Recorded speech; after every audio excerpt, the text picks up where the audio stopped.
Hello, gorgeous people. Happy Wednesday. I am here at my favorite place, my little porch swing that Mike put up for me.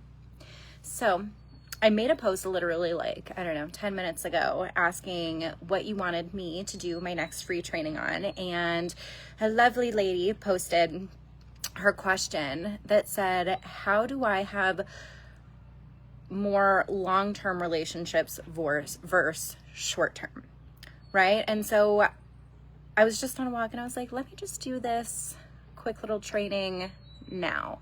So if you are here with me, go ahead and say hi. And if you are watching the replay, #replay. So there's a couple different things to this question. How do I have more long-term relationships instead of short-term? So even in the way that question was asked, right off the bat, there's not clarity and conviction in what you're wanting. And what I mean by that is you didn't say, how do I stop having short-term relationships and attract my life partner? It was, how do I have more long-term relationships? And being a coach for the last 5 years and talking to hundreds and hundreds of women, I'm assuming that you don't just want to have multiple long-term relationships, right? Like you're wanting to have your long-term relationship, whether you want to get married, whether you don't want to get married. I have tons of clients who did not want to get married again or at all, but still attracted their dream partner, right? And so having clarity and conviction in what you want, because if you say, well, I just want long-term relationships, there is not clarity to that. And you could end up attracting, say you've only been attracting like 2-month relationships. Okay, the next one's 2.5 months, right? Or the next one's 3 months. So having the clarity around what you want is so incredibly important. So if you're saying, I want to call in my dream partner, that is much better than saying, I want to have a long-term relationship, right? Because again, if you're being vague in that area, right? Like there's times to be vague and there's times to be really precise. And I mentioned that in a post a few days ago about like what to be precise on and what to be more vague on when you're attracting your ideal partner. And so that's my first thing about this question. And then my second thing about this question is there is most likely a fear of emotional intimacy. And so although you really, really want a long-term partner and a long-term relationship, there is a part of you that is fucking terrified of it, okay? And so I know this because I used to do this. I was the queen of short-term relationships. And deep down, even though my conscious self was like, no, I really want a relationship. I really want to meet the man of my dreams, all the things. My little girl, my subconscious self was absolutely terrified of it.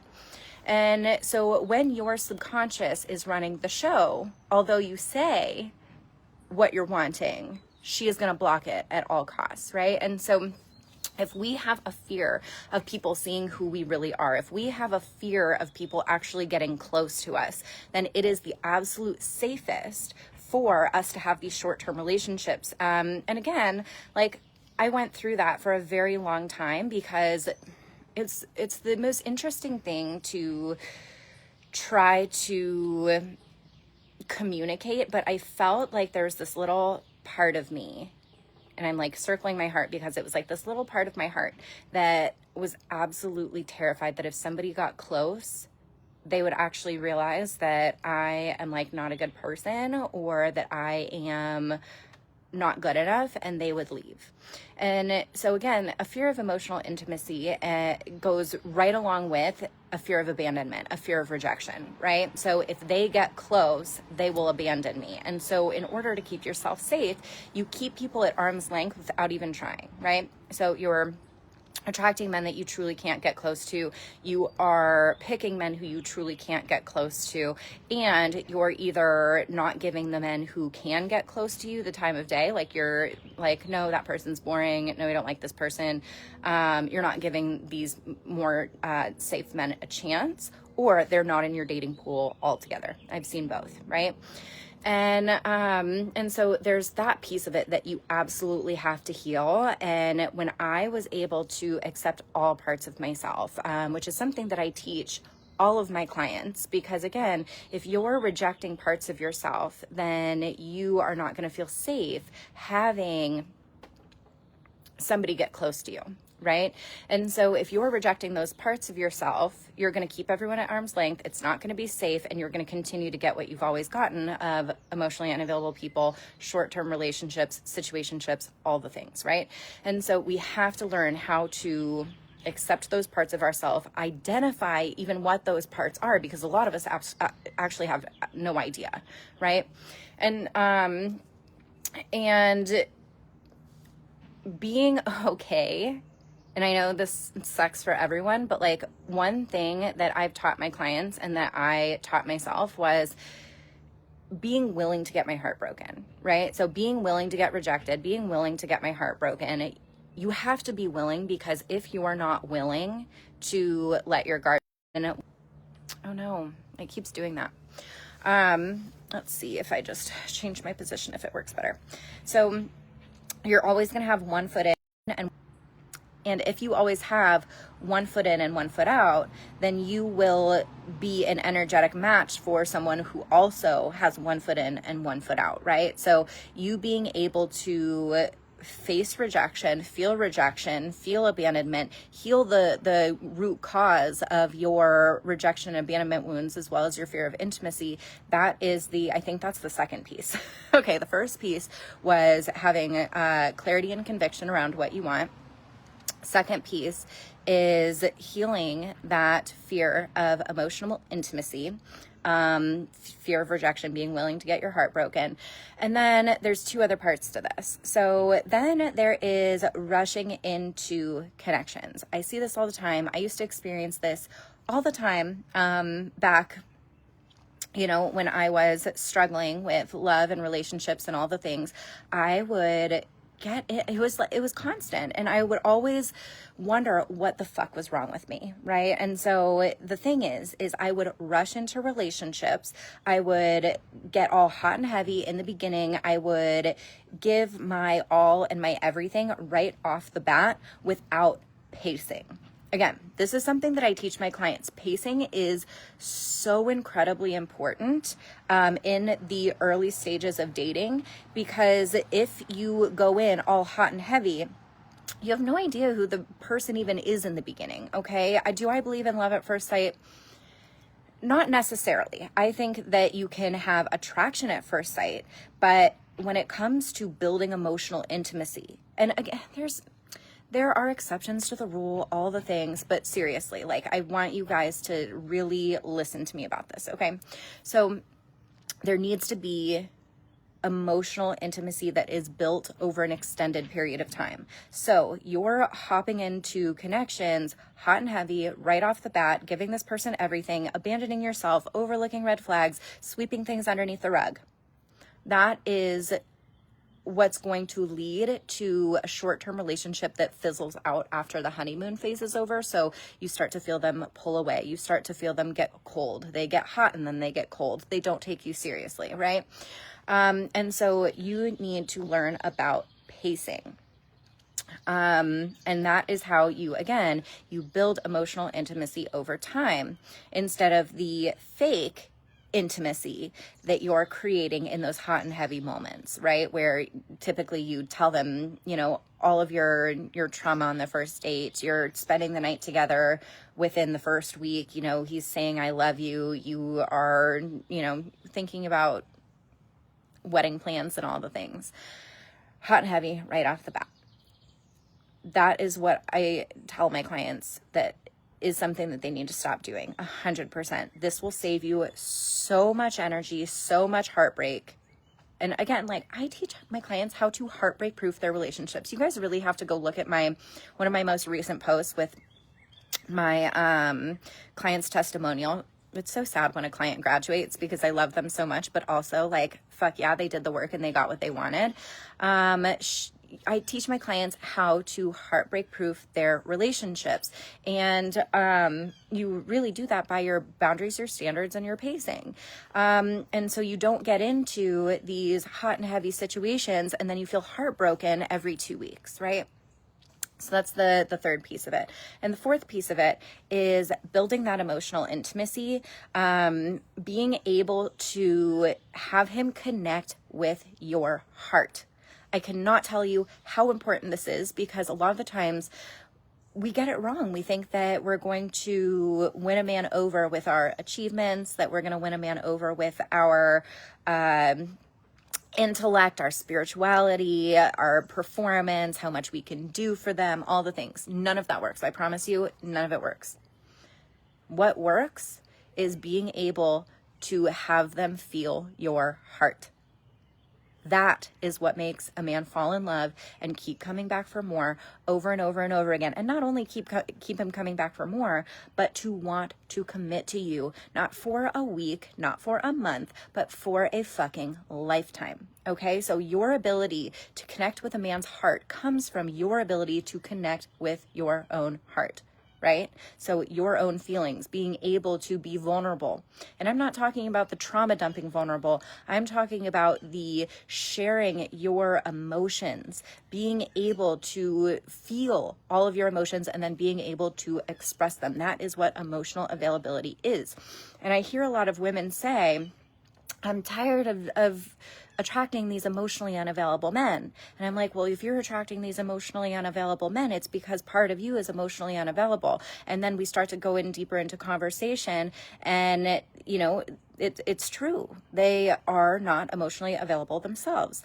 And so that's what we have to get really, really good at, is being able to connect with our hearts so that a man can connect with our heart. That is what will allow him to feel depth with us.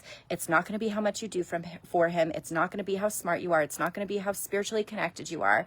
It's going to be your heart, your emotions, your warmth, your ability to be yourself and show that to him unapologetically. Because what a man really needs is to feel safe being himself without judgment, feeling warmth from you, and being able to see a future with you. If he can't break down your walls, if he can't get past that barbed wire that you've got around your heart, he's not going to ask you on the third date. He's not going to probably ask you on the second date. He's going to say, you're a great girl. This isn't the nice connection, the best connection for me. Or you guys are going to have some fun together, but he's going to ultimately start dating somebody else. And I say this because I've been there. Literally every dating relationship scenario you can think of, I've been in. I talked on a podcast yesterday about how it took me 10 years of trial and error to create what I have today, as well as teach my clients how to do it in 3 to 6 months, a year, whatever, right? So it really does come down to who we are being, right? We can blame men all day long about them being emotionally unavailable, about them not wanting to step up, commit, and all the things. But if you're experiencing that, then there's a part of you that's available for it. And so I tell you this not so you can blame yourself, but I tell you this to liberate you, because when you recognize that you play a part in this, that's when you can change your life. And that's when I changed my life, because for the longest time I was like, what is wrong with me? Like, why do all these men cheat on me? Why? What's wrong with me? I could not get it. And then one day it clicked. I am the fucking common denominator. And when I realized that, I was like, oh my gosh, thank God. Sometimes that can be really confronting. But I was so grateful for that clarity, because that meant that I had a say in what I was experiencing. I wasn't doomed. I wasn't doomed to repeat these kinds of things over and over and over again. I got a say. I got a chance to create my reality in love and in life and all the things. And so I want you to use that as liberation. I want you to use that as a mirror and say, okay, if I'm attracting this, what part of me is available for it? What part of me likes this familiarity? And I know you're going to tell me, Morgan, I don't like this. I hate it. And I'm trying to get away from it. There's a part of you that does, because it's familiar, and some part of it is safe, as uncomfortable as it is. So if you're wanting your epic love affair, if you're wanting your long-term relationship, these are the things that I want you to reflect on. And what's amazing is I have my Single to Soulmate sessions on sale right now for $111. Normally they're $333 for an hour. You get it for $111. And so if you want my eyes, like having my eyes, my expertise, I've been doing this for 5.5 years and I have 13 years of personal experience. If you want my eyes on your relationship patterns, if you want my expertise to help you uncover your number one block, to give you a action plan on what it is you need to do or to stop doing in order to get what you want, I can do that for you. And it happens very, very fast. They used to be called breakthrough sessions because people just have breakthrough after breakthrough, but I like Single to Soulmate better. And then I also have my Empowered Academy open. Come work with me for 6 months. Literally be immersed in my energy, in my teachings, in my mindset shifts, and watch your fucking life change. Literally, it is one of the most transformative things that you can do for yourself in your relationships. All you have to do is look at my testimonials. I'm a testimonial kind of girl. That's how I buy things. And I was actually on the phone on Zoom with my ads girl the other day, and she was doing something for my website, and she was like, girl, you've got a lot of testimonials. And I was like, hell yes, I do. So look at the testimonials, look at all of the reviews and everything, because if it is possible for other people, it is possible for you. And if you have questions about that, reach out to me. I'm so happy to talk to you. We can hop on a call together if you have questions or you want to know how it works, any of those things. I am so happy to do that. So I hope this was helpful for all of you who felt called to watch this, and I love you so much, and I'll talk to you soon. Bye, everyone.